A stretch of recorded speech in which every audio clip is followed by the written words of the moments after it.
a lot of game makers jump into the space because they see the potential of Web 3.0 and they see the potential of tokens, wallets, NFTs, in-game items being converted to assets that actually can be held, traded, and actually are worth something, okay? Rather than in-game items that are not worth anything, that really no one gives any care for, now you can reward people with real assets that could be scarce, valuable, could be traded, could be held, right? And more importantly, has value.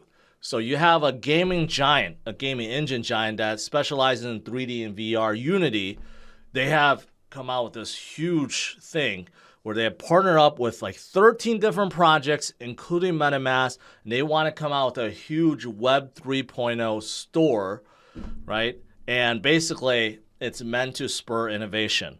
Get all these dApp makers to come on board, utilize these SDKs from different chains, right? And get innovation started. It's absolutely huge. You know, I didn't know how big Unity was, so I looked them up. Their market cap is over $11 billion. So this is not a small company. They are absolutely huge, right? And basically, if you go through, some of the biggest games out there are made with Unity. In fact, they say, I'm guessing this is true, 50% of games are made with Unity. That's how big they are, right? And they are jumping in. They're partnering up with so many, Sandbox, Decentraland, Dogme,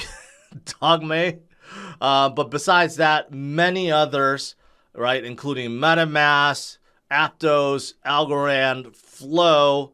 I mean, you have a ton that are all part of this new storefront that is meant to spur innovation. So that's absolutely fantastic. And another project that is part of this is Immutable X. Immutable X, that's why they're doing good today. I believe it's because of this. Immutable X is a layer 2. A lot of talk about layer 2, but they're layer 2 focused on gaming and NFTs. Okay? Really, really into Web 3.0. They have 150 developers right now building, and they have some of the top games like Gods Unchained, Guild of Guardians. So I've talked about Immutable X before. They're also using ZK rollups, which means they are basically feeless. You could create NFTs on Immutable X, basically feeless, and they have potential. They have potential. And speaking of games, Immutable X have also partnered up with Illuvium, which is another game that is very hyped up. Illuvium, they still have not come out their main game yet, but Illuvium is coming out with other side games and more NFTs. So they are launching this new NFT adventure game on top of Immutable X, right? But besides that, Illuvium also have their own decks, and there's many other things. Their avatars, they call it Illuviatars, and all these other things, right?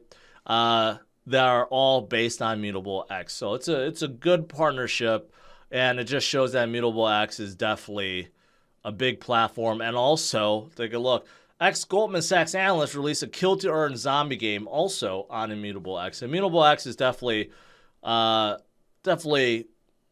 wouldn't say leading, but they're definitely up there. I would say definitely up there in terms of a layer 2 that is really focused on gaming, and in terms of the gaming and development that's happening right now, there's a lot of it. So good for Immutable X, and good overall that Unity is in the space, driving innovation, driving game makers in, combined with everything else I said. The future looks very, very bright. This video is sponsored by RX. One of the game-changing trends that has been developing over the past few years is the emergence of DeFi. By gaining popularity only a few years ago, the DeFi industry is currently valued at over $10 billion. However, a recent study conducted by Grandview Research expects the decentralized finance market to grow even more, to an astounding $231 billion by 2030, expanding at a rate of 40% over the next 8 years. Although decentralized finance is growing rapidly, today's user experience is cumbersome and a nightmare to learn for some people. This is where Aurochs comes in. Aurochs is a software development company that specializes in simple, innovative, and secure DeFi solutions. Aurochs began development in 2017 before officially launching to the public in 2020. One of the most attractive features Aurochs offers is its trading terminal, which is integrated with over 50 exchanges and over 100,000 trading pairs, providing plenty of optionality for any kind of crypto trader. It also includes access to order book data, premium trading cards, and API trading, all completely free. Aurochs also offers a sleek and secure wallet. The Aurochs wallet is a top-of-the-line solution for managing your digital assets that offer transaction simulation, gasless swaps, and advanced securities, all within an extremely friendly interface, with the mobile version scheduled to be released in Q1 of 2023. Aurochs' mission is simple: to bring DeFi to the masses by simplifying the user experience. With over 70,000 users on their platform and 20,000 users on their wallet, it's clear Aurochs is succeeding in their goal. As Aurochs enters its growth stage, the company is now focusing on marketing and taking steps towards going public, which is an ambitious goal for any crypto project.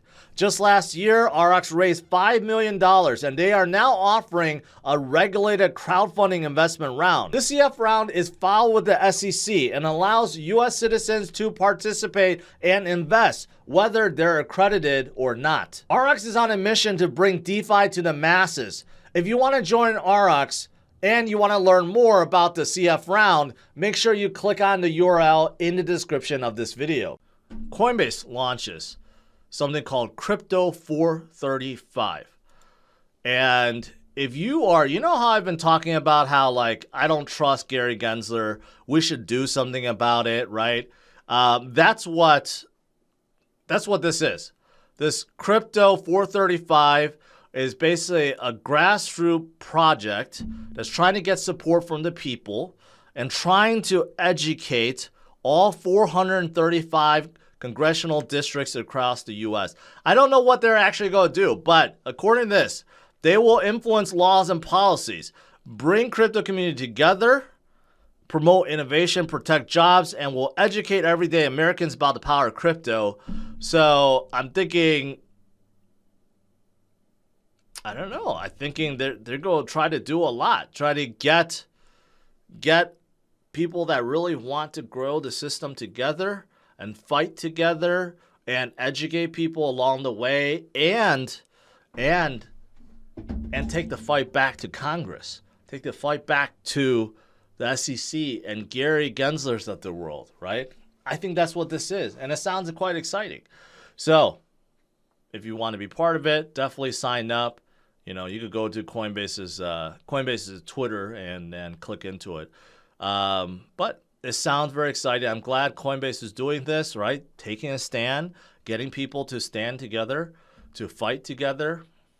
I think that's a pretty good thing. It's a very good thing. And also, they launched their Euro-backed stablecoin, EuroC. I don't know how many people are excited about this, but remember recently I said Coinbase is attacking Binance, delisting BUSD. This could be the reason, because they want to promote their Euro-backed stablecoin. But overall, I think this Crypto 435 is a really good thing. Solana, you guys know Solana just suffered a pretty bad outage recently. Okay, you could as bad as it can be, I guess. They had to downgrade the software, they had to reboot, and then when that didn't work, they had to reboot again. And finally, it's done. So Anatoly Yakovenko, I think that's how you say it. You know, he outlines what to do in the future. And I hate to say it, but I don't know how upgrades were done before. But the fact that now he's talking about, okay, in the future, before we upgrade, what we need to do is upgrade the testnet first to the new version, see how the testnet reacts, okay? And then repeat the process and stress test the testnet before releasing a new version to the mainnet. I'm looking at this, I'm like, really? That wasn't being done already? What kind of world is Solana and its devs? What kind of world are they living in to just upgrade the mainnet whenever there is a software release? That doesn't happen. Every other chain that I know of, Ethereum does this, Cardano does this, everyone does this. If there's a major upgrade, you upgrade to the testnet, and then you test it, you stress test it, then of course if it works, you move it to the mainnet. That's how it works. Outside the crypto and IT industry, that's what you do. You test, then you deploy, right? The very fact that Solana is now talking about this as if this is a new concept is absolutely ridiculous. The most ridiculous thing that I've ever heard.